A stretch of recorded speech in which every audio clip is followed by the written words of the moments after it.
All right, this is a true story, and honestly, I still can't believe my own parents said this. My 13-year-old daughter, Lily, was in the hospital having emergency surgery, and my parents called it nothing serious. Then they said something so vile, so unforgivable that I can't unhear it. They told my daughter to her face that she should have died instead, that she was bad for our family anyway because she was mentally ill. I didn't yell. I didn't cry. I made one phone call that changed everything. 6 months later, they showed up at our door begging, and what I did next shocked everyone. If you're wondering how a hospital room turned into the moment I finally cut off my own parents forever, same. Let's get into it. It started on a Tuesday evening. Lily came home from school clutching her stomach, her face pale and twisted in pain. "Mom, something's really wrong," she said. "It hurts so bad. I thought maybe it was her period, maybe food poisoning." But when I touched her stomach and she screamed, I knew this was serious. I drove her straight to the emergency room. By the time we got there, she was crying so hard she could barely breathe. The doctors ran tests quickly, efficiently, and within an hour, they had an answer. "Appendicitis. It's about to rupture. We need to operate immediately." My heart stopped. "She's 13, I said stupidly, like that mattered. "I know," the doctor said gently, "but if we don't operate now, it could kill her. Sign here," I signed. They wheeled her away and she looked so small on that gurney, so scared. "Mom," she called out, "I'll be right here, baby, I promised. I'm not going anywhere." The surgery was supposed to take an hour. It took 3 complications, they said. The appendix had already started to rupture. They had to clean out the infection. "She's stable now, but she'll need to stay for observation." I sat clear as throat in that waiting room shaking, and that's when I called my parents. I thought they'd want to know. I thought they'd care. My mom answered on the 3rd ring. "Hello, Mom, it's me. Lily's in the hospital. She had emergency surgery." There was a pause. "What kind of surgery?" "Appendicitis. It ruptured. They had to operate immediately." Another pause, longer this time. "Is she alive?" "Yes, but then it's fine," my mom clear's throat said. "You're being dramatic. It's not that serious." I blinked. "Mom, her appendix ruptured. She could have died, but she didn't." My mom said simply, "Kids have their appendix out all the time. It's routine." "This wasn't routine," I said, my voice rising. "This was an emergency. They said if we'd waited another hour." "Well, you didn't wait, so what's the problem?" I couldn't believe what I was hearing. "The problem is my daughter just had major surgery, and I thought you'd want to know." "We do know," she said. "You just told us." "Are you coming?" I asked. "To the hospital."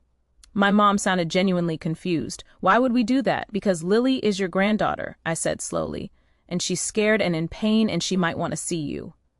My dad's voice came on the line. He'd picked up the other phone. "Rachel," he said, "your mother's right. This isn't a big deal. You're overreacting like you always do. Lily's fine. She's in recovery." "She's not fine," I said. "She's 13 and she's terrified and she just had surgery." "We're not driving 2 hours for an appendix," he said flatly. "Call us when it's actually serious." They hung up. I sat there staring at my phone for a full minute trying to process what had just happened. Then I went back to Lily's room. She was awake, groggy from anesthesia, tears streaking down her face. "It hurts, Mama," she whispered. "I know, baby. They're going to give you more medicine soon. Where's Grandma and Grandpa?" I froze. They couldn't make it tonight, sweetie. They said they'll call you tomorrow." She nodded and closed her eyes, too tired to question it, but I knew she'd heard the hope in her own voice. I knew she wanted them there. 2 days later, Lily was still in the hospital. The infection had been worse than they thought. She needed 4 antibiotics and monitoring. She was in pain, she was bored, she was lonely. And then my parents showed up. I was in the cafeteria getting coffee when I got a text from the nurse. "Your parents are here visiting Lily." I ran. I literally ran back to her room. When I got there, my mom and dad were standing next to Lily's bed. Lily looked confused, but happy to see them. My mom was smiling, but it was her fake smile, the one she uses when she's performing. "Well, you look fine," my mom said to Lily. "See, I told your mother this wasn't serious." Lily's face fell slightly. "It was pretty serious, Grandma. The doctor said my appendix almost exploded." My dad waved his hand dismissively. "Doctors always exaggerate, makes them seem more important." My mom sat on the edge of the bed. "Lily, sweetie, we need to talk to you about something." I stepped forward. "Mom, not now." She ignored me completely. "Lily, your mother tells us you've been seeing a therapist." Lily glanced at me nervo. "Usly." "Yeah, for my anxiety." My mom nodded slowly. "And that's been going on for how long now?" "Almost a year," Lily said quietly. My dad crossed his arms. "That's what we thought." "Lily, do you know how much that's costing your mother? Do you know how much trouble you're causing?" I stepped between them and the bed. "Get out, both of you, right now."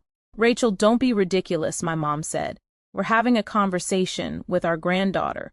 You're upsetting her, I said. She just had surgery. Get out. My dad's face hardened. We drove 2 hours to see her. We're not leaving until we say what we came to say. Then say it and leave, I said.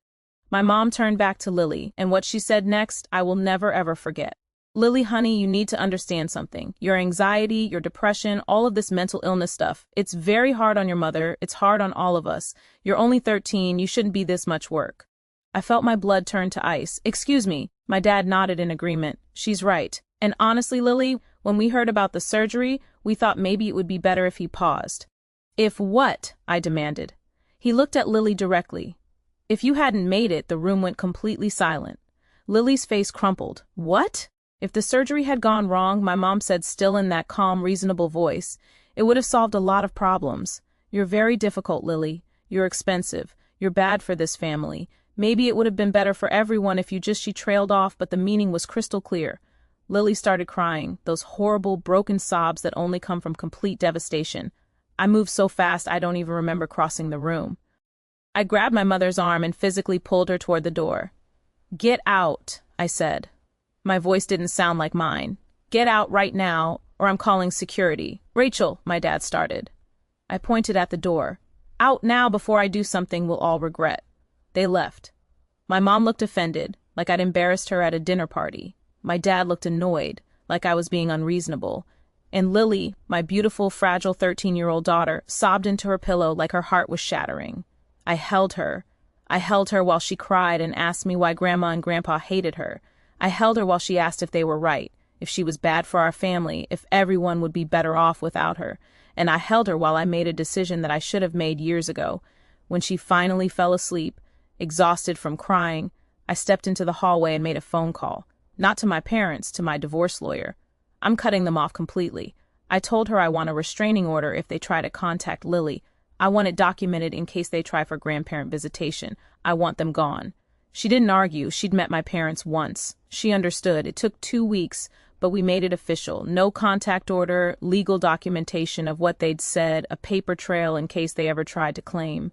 They had rights to see Lily. And for 6 months there was silence, beautiful, peaceful silence. Lily started getting better. Her anxiety decreased. She smiled more. She stopped asking about her grandparents after the first month. We're better off without them, clear as throat, she said one day, and I nearly cried because she was right. Then they showed up at our house. I saw them through the window. My mom carrying flowers, my dad holding a card. I opened the door but didn't invite them in. What do you want, Rachel? We need to talk, my mom said. We've had time to think, and no, I said. We're sorry, my dad interrupted. We said things we didn't mean. We want to make this right. I laughed. It was a bitter, ugly sound. You told my daughter she should have died. You told her she was bad for our family. You said that to a 13-year-old in a hospital bed. My mom's face hardened. We were under stress. We didn't mean it literally. Get off my property, I said. Rachel, please. My dad tried. I have a restraining order, I said calmly. You're violating it. You have 30 seconds to leave before I call the police. But we're family, my mom said, and her voice actually broke. She was crying, real tears. Not the family that matters, I said. Lily is my family. You are nothing. I closed the door in their faces and locked it. I watched through the window as they stood there for a long moment, then finally walked away. Lily came downstairs. Were those?